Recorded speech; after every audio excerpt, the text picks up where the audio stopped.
Top 5 best affordable MPV car na 7-seater ang mabibili mo sa Pilipinas ngayon ang tatalakayin natin. Kaya kung naghahanap ka ng isang bagong modelo na magagamit ng iyong buong pamilya ay baka makatulong sa iyong video na ito. Dahil kaalamin natin ang kabuang detalye at mga nilalaman maging ang kabuang mga presyo ng mga modelong ito. Yan ang iisa-isay natin, pero bago yun, syempre kung bago ka pa lamang po dito sa aking channel, baka naman kayo po mag-click yung subscribe button pati ng notification bell para naman ma-update lagi sa mga video na gagawin ko pa. Alright, simulan na natin to!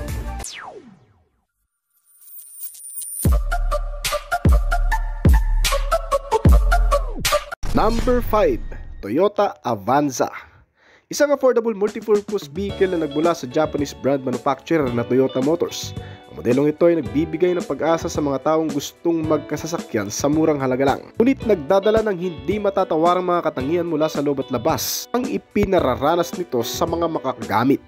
Ang Toyota Avanza ay magagamit ng buong pamilya, hindi lang pang service, panggala o kaya naman ay pang business ay pwede rin naman sa mga cargo at pagdi-deliver. Ang bagong facelift nito na inilabas noong year 2020 ay mas naging moderno na sinamahan ng mga makabagong teknolohiya. Bagong frontal face design na inilagay dito ng brand ay mas mukhang naging elegante at mamahalin pa. Pero wag ka mga kaibigan, ang Avanza ay nananatili pa rin isa sa pinaka-affordable na 7-seater car ng brand dito sa bansa. Inilabas ito sa 4 na klase ng variant na pagpipilian, mula sa pinakamababang halaga na 838,000 pesos lamang ay magkakaroon ka na nito. Isa sa highlight nitong modelo ngayon ay ang mga naggagandahang hugis ng mga ilaw nito. Mas pinanipis na headlamp at daytime running light na parehong mga naka-LED type na klase. Kasama ang mga naka-LED type na rin na tail lamp, kaya napaka-practical na rin ito. Ngunit pagdating naman sa makina, itong multipurpose car ng Toyota ay pinapagana ng 1.5 liter gasoline engine inline 4-cylinder, 16-valve dual overhead camshaft at nakakonekta sa isang fuel supply system na electronically fuel injected type. May front drive automatic transmission, kaya mag-produce ng maximum output na 105 horsepower sa kada 6,000 revolution per minute at 138 Nm naman sa kada 4,200 revolution per minute. Ang bilis nito ay umaabot ng 170 km/h at may fuel tank capacity na 43 liters na kumukonsumo naman ng 18 km/L. Bukod sa may mapagkakatiwalaang kalidad ng makina, hindi rin pinalampas ng brand ang mga suspensions nito na napaka-reliable pa. Bukod sa matitibay ay pang matagalan na rin. Meron itong mga gulong na naka-tubeless na may kabuang sukat na 15 to 16 inch depende sa variant na pipiliin mo. Meron itong magandang interior base para sa 7 tao at extra rear compartment base storage para sa mga bagahe. Sinamahan ng mga modernong gamit na makatutulong para maging accessible, comfort at convenient ang bawat biyahe. Sa pagkakaroon ng malalambot na klase ng mga upuan na di-adjustable pa, isang TV screen na detached screen at may sukat na 8 inch na sinamahan pa ng connectivity gaya ng Apple CarPlay at Android Auto. Nilagyan din ito ng 4 na speaker at radio, kasama ang Bluetooth connectivity nito para sa ilabang pang mga koneksyon at aktibidad na gagawin mo sa loob ng sasakyan. At pagdating naman sa comfort, may enjoy ng 7 pasahero nito ang malamig na singaw ng aircon system na may kasamang auto climate control system na rin. May lagayan ng mga inumin gaya ng bottle and cup holder, mga USB port charging ready sa kada row seats at bulsa na lagayan ng gamit.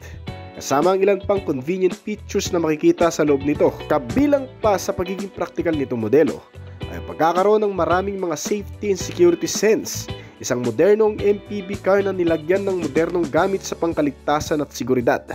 Kabilang ang pagkakaroon nito ng anti-lock braking system, brake assist, electronic brake force distribution at may kasama na ring advanced driver assistance system ng Toyota.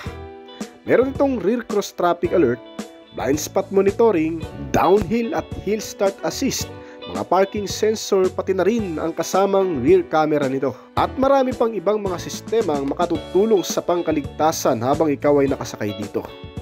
Nilagyan din ito ng mga security features para naman hindi magalaw, manakaw o makaranap ng kahit na sino. Kaya ng pagkakaroon ito ng anti-theft device system, engine immobilizer, anti-theft alarm, central locking at power door lock. Ang modelong ito ay may kabuang timbang na 1,140 kg at ground clearance size na 19 cm. Nagkakahalagang kasalukuyang presyo nito mula sa 838,000 pesos hanggang sa 1,065,000 pesos lamang dito sa bansa. Number 4. Suzuki APB. Para sa mga karaniwang masisipag na Pilipino, ang pagbabalanse ng trabaho, pamilya at paglilibang ay isang nakakapagod na gawain sa araw-araw. Yun ang dahilan kung bakit pinagsikapan ng Japanese automaker brand na Suzuki Philippines na mapagaang ang mga bagay-bagay sa pamamagitan ng kanilang pinaka-versatile na modelo na tinatawag na Suzuki APV. Dahil sa mga katangian at box type na hugis nito, ay nagkaroon ng malinaw na idea ang bawat mamamayan kung anong nararapat na ikonsidera sa pagpili ng maayos na utility na kung saan makakasabay sa pangkalahatang pangangailangan mo sa pang-araw-araw. Pinagmamalaki ng Suzuki APB ang pagkakaroon ng masaganang interior space sa mura nitong price tag. Ito ay isang all-purpose na sasakyan na ibinase sa kabuuang disenyo nito at naglalaman ng maraming gamit para sa iyong pangangailangan. Kaya ang pangalan nito ay APB, na ang ibig sabihin ay all-purpose vehicle ng Suzuki. Nakaya upuan ng hanggang sa 8 tao at may dagdag na malaking espasyo para sa mga bagahe o kargamento. O di naman kaya kung maraming kargo o bilang ng merchandise para sa iyong negosyo, ay maaari rin itong gamitin dahil sa pagkakaroon nito ng dalawang klase ng variant na pagpipilian, na ang isa ay para sa tao at ang isa naman ay nakatuon para sa kahit anong kargamento. Ang nagpapagana sa Suzuki APB ay isang 1.6 liter gasoline engine na may 4 cylinders, 16 valve, single overhead camshaft at may fuel supply system na multi-point fuel injected type na nakadikit sa isang 5-speed manual transmission ito at gumagawa ng 91 horsepower sa kada 5,750 RPM at 127 Nm ng torque naman sa kada 4,500 RPM. Sa malawak nitong cabin space at functionality, ibibigyan ka nito ng balansing pamumuhay at sa lahat ng mga makakagamit nito. Mula sa pagiging delivery car, service utility at family car ay talagang mapapakinabangan mo nga sa pangkalahatan. Lalo pat sinamahan pa ito ng ilan sa mga kinakailangan features para maisakatuparan ang pagiging all-purpose vehicle nito, gaya ng pagkakaroon ng malamig na air condition at na may kasamang malambot na klase ng mga upuan na di-adjustable pa, kasama ang pagkakaroon nito ng entertainment o libangan sa loob, kaya ng 7-inch size display infotainment system na naka-Apple CarPlay na rin at Android Auto. Sinamahan pa ito ng 6 na speaker, Bluetooth connectivity, USB and auxiliary input, pati na ng bottle and cup holder, mga bulsa na lagayan ng mga gamit, accessories, power outlet at USB port.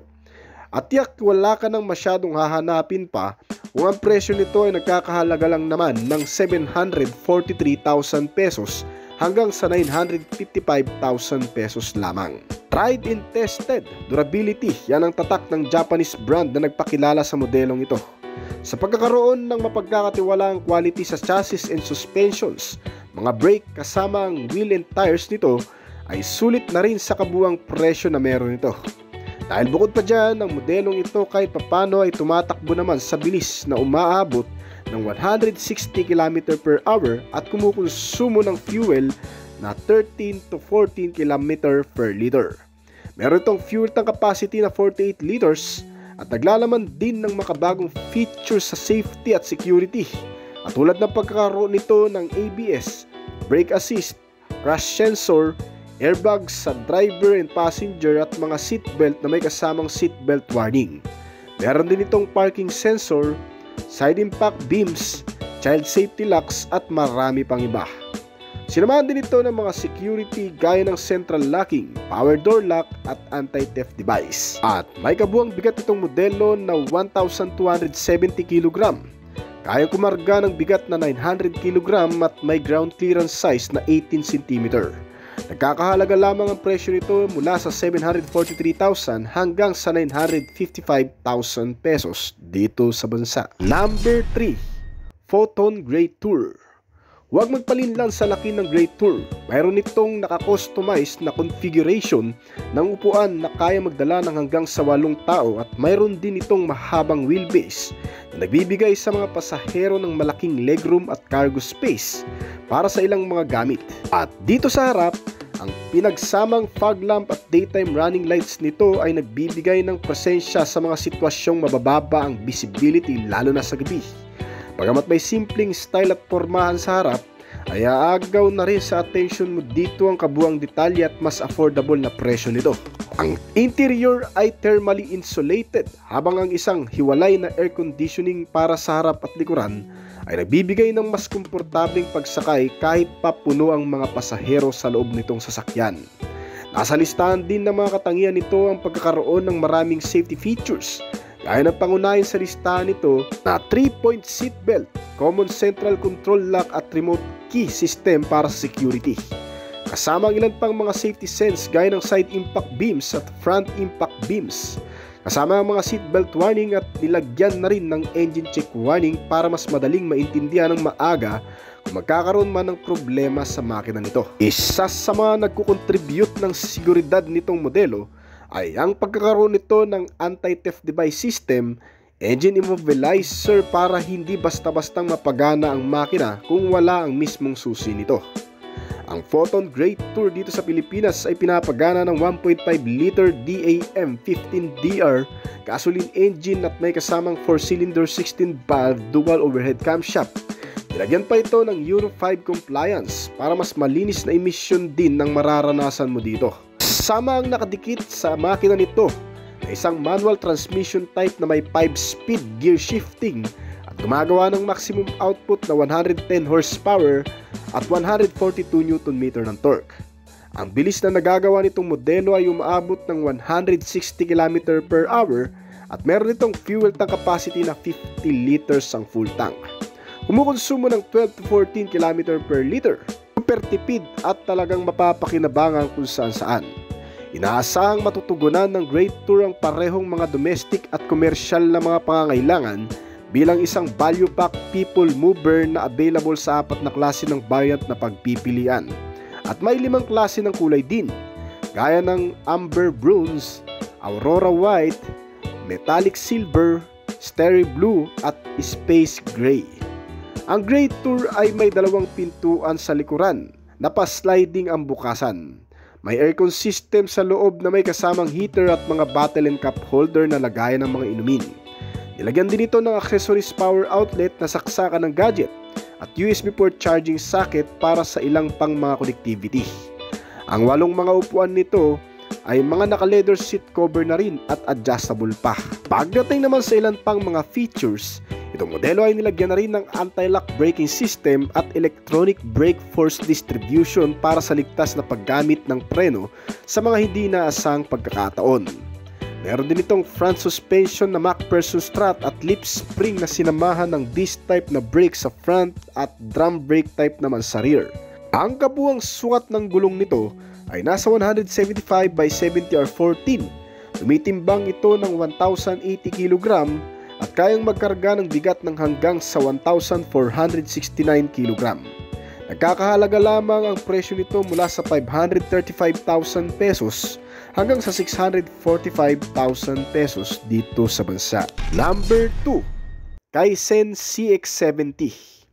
Isa pa sa pinakaabot kayang presyo ng modelo ng Kaizen ay ang CX-70. Ay isa sa pinagmamalaki ng brand bilang isa sa mga affordable MPV car na nag-o-offer ng mas magandang amenity at ability na mabibili mo sa merkado ng Pilipinas ngayon. Dala ng modelong ito ang pagiging modernong pormahan at mas nakalalamang kumpara sa Honor S na may panibagong mga antas ng teknolohiya na inilagay ng brand gaya ng pagkakaroon nito ng mga advanced specs and features. Mula sa loob at labas, ang headlamp na naka-LED type na naklase kasama mga premium type na front bumper grill radiator na may nakamamanghang pormahan at ilan pang mga modernong katangian na makikita naman sa interior nito ay tiyak na kahit papano ay maipagmamalaki na rin ng kahit na sino.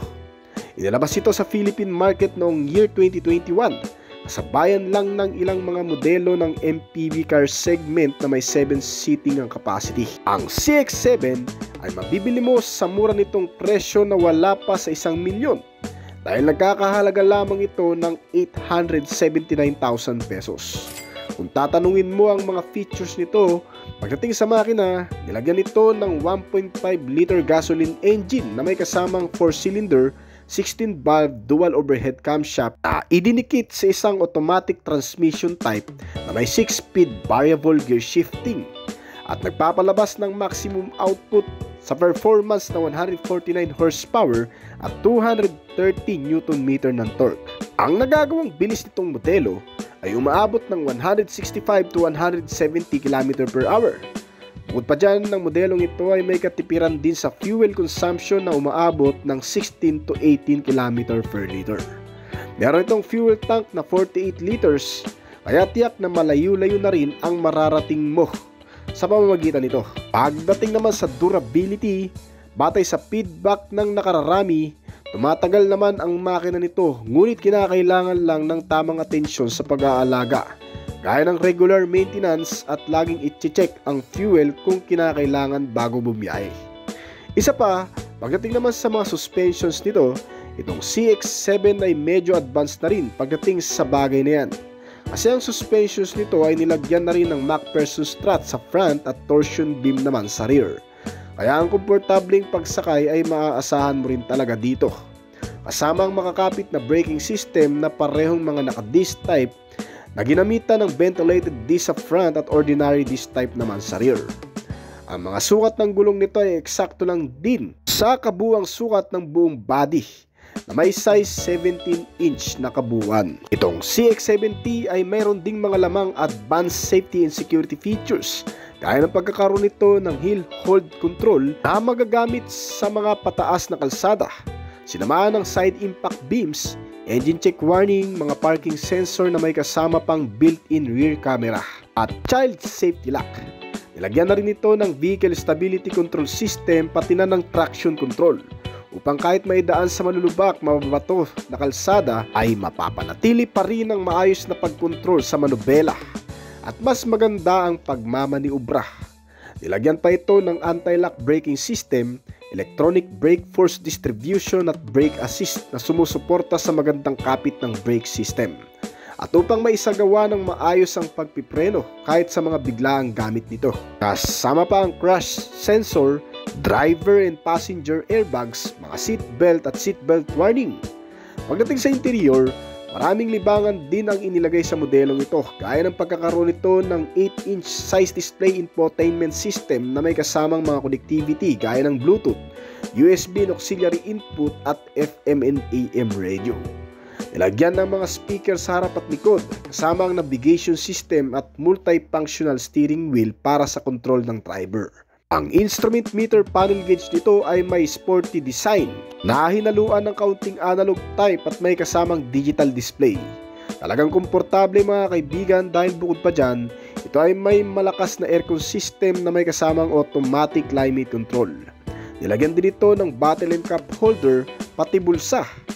May kasama na rin itong cruise control system, power window at nakakilis entry. 7 tao ang mag-e-enjoy sa napakagandang modelong ito na nagkakahalaga lamang ng 879,000 pesos dito sa bansa. Number 1, Kaizen Honor S o Changan Honor S. Ang Changan Honor S ay isang maliit na MPV car na kayang upuan ng hanggang sa 8 pasahero ng sabay-sabay. Bigyan nito ng pagkilala ang brand sa pagpasok nito sa segment ng MPV car at bilang isang pinakamurang sasakyan na mabibili mo sa merkado ng Pilipinas ngayon. Ginawa ito upang maging isa sa maging opsyon ng karamihang mamimili ng mga sasakyan na namamahalan sa presyo ng Japanese car at yung gusto ng hindi masyadong advanced ngunit nakakasabay pagdating sa performance, comfort, convenience at reliability. Ito ang pinakamurang MPV na pumasok sa Pilipinas noong year 2019 kasama ang pagpapakilala ng brand na Changan Motors Company na isang Chinese car manufacturer na nakilala sa paglikha ng mga sasakyang pampasahero, cargo at ilan pang mga utility. Nagtatampok itong Honor S ng karaniwang MPV styling na mas utilitarian kaysa aesthetically appeal. At bilang paglihis mula sa mga normal na MPV car, ang Honor S ay may sliding rear doors para sa mas madaling pagpasok at paglabas at upang hindi masyadong sagabal sa kalsada. Binigyan ng mas madaling paraan ang pagpasok at paglabas ng walang iniintinding masasagi o kung ano paman. Meron itong dalawang klase ng variant na inilabas sa Philippine market, gaya ng isang 7-seater at 8-seater na variant nito. Ang 7-seater na variant ng Honor S ay may dalawang captain chairs sa second row seats na naka-upholstery black seat cover. Merong mas magandang functionality at connectivity gaya ng pagkakaroon nito ng mas maluwag na capacity at ilang mga entertainment na dagdag sa internal features nito gaya ng 10-inch size display touchscreen monitor na may Bluetooth connectivity, FM and AM radio at mga speaker, sinamahan ng mga lagayan ng baso, mga bulsa at magagandang air condition. Ngunit pagdating sa safety, ito ay nakakuha lamang ng ilan sa mahalagang gamit gaya ng parking sensor na may kasamang rear camera, child safety lock, driver and passenger airbags, mga seatbelt at pangkaragdagang suporta sa brake gaya ng ABS o anti-lock braking system, EBD o electronic brake force distribution at may kasama na ring mga security features gaya ng anti-theft alarm, engine immobilizer at central locking. Ang nagpapagana sa modelong ito ay ang 1.5-liter gasoline engine, 4-cylinder 16-valve dual overhead camshaft na sinamahan ng Euro 4 emission norm compliance na naglilinis sa anumang usok na lumalabas dito. Ginabit ito sa isang manual transmission na may 5-speed gear shifting, rear-wheel drive at gumagawa ng maximum output na 104 horsepower at 145 Nm ng torque. Ang kabuang bilis na nagagawa nitong modelo ay umaabot ng 160 to 165 km/h. Meron itong fuel tank capacity na 42 liters at kumukonsumo ng 15 to 17 km/L.